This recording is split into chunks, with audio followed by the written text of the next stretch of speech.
Ils sont agriculteurs, enseignants, médecins, plombiers, retraités. Ils ont été convoqués par la justice. Dans quelques minutes, à l'issue d'un tirage au sort, ils vont savoir s'ils vont être jurés au cours d'un procès d'assises. D'où une certaine inquiétude. J'appréhende un petit peu. On n'a pas envie d'y être, en gros.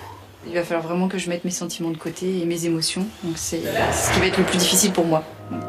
Pour les mettre dans l'ambiance du procès, le décor judiciaire se met en place dans la cour d'assises d'Évreux.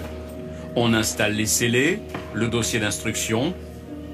Jean-Christophe Chazalette préside les assises depuis 3 ans. Pour lui, la présence des jurés est naturelle. Elle fait partie de l'ADN judiciaire. Les accusés encourent des peines tellement graves que c'est bien qu'on ne soit pas tout seul dans un entre-soi complètement judiciaire et qu'il y ait aussi et qu'on soit tous ensemble, j'allais dire, pour faire ça. Exceptionnellement, nous avons été autorisés à filmer le tirage au sort des 6 jurés. Bien, donc l'audience est ouverte, vous pouvez vous asseoir. Avec les 3 magistrats, ils vont devoir décider du sort d'un accusé jugé pour coup mortel. En état de récidive, il encourt la perpétuité. Très bien, donc on commence le tirage au sort.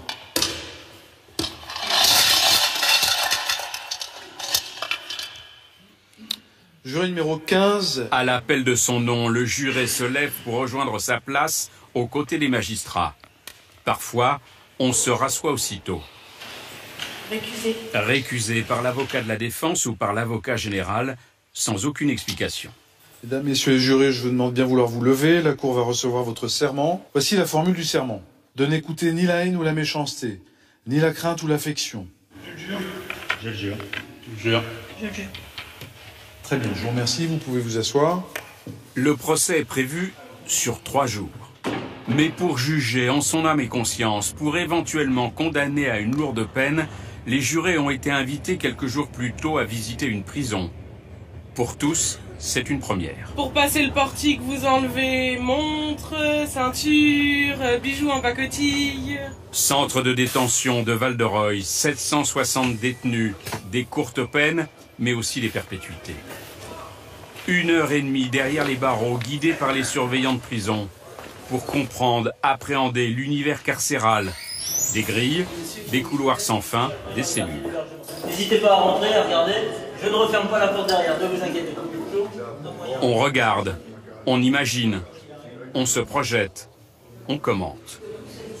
L'emplacement, ça va, mais la solitude, je pense que ça doit être autre chose. Plus loin, le quartier disciplinaire, une double fermeture, aucune lumière, une image plus sombre de la détention.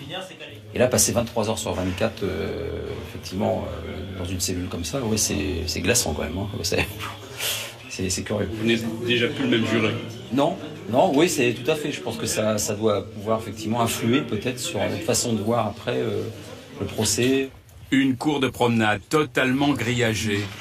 Au fur et à mesure de la visite, un silence s'installe. Aucune cellule du quartier isolement. Plus de questions, mais des regards, des grimaces.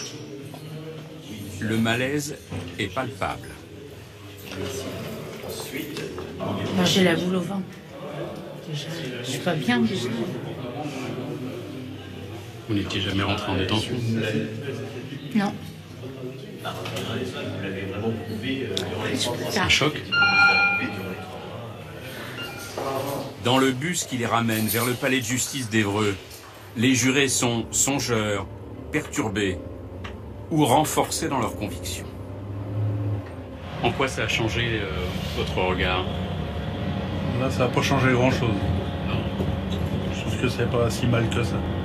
La lourdeur de la peine fait aussi prendre conscience qu'il ne faut pas qu'on se trompe lors de notre délibéré. On ne peut pas envoyer une personne sans avoir vraiment pris conscience en fait,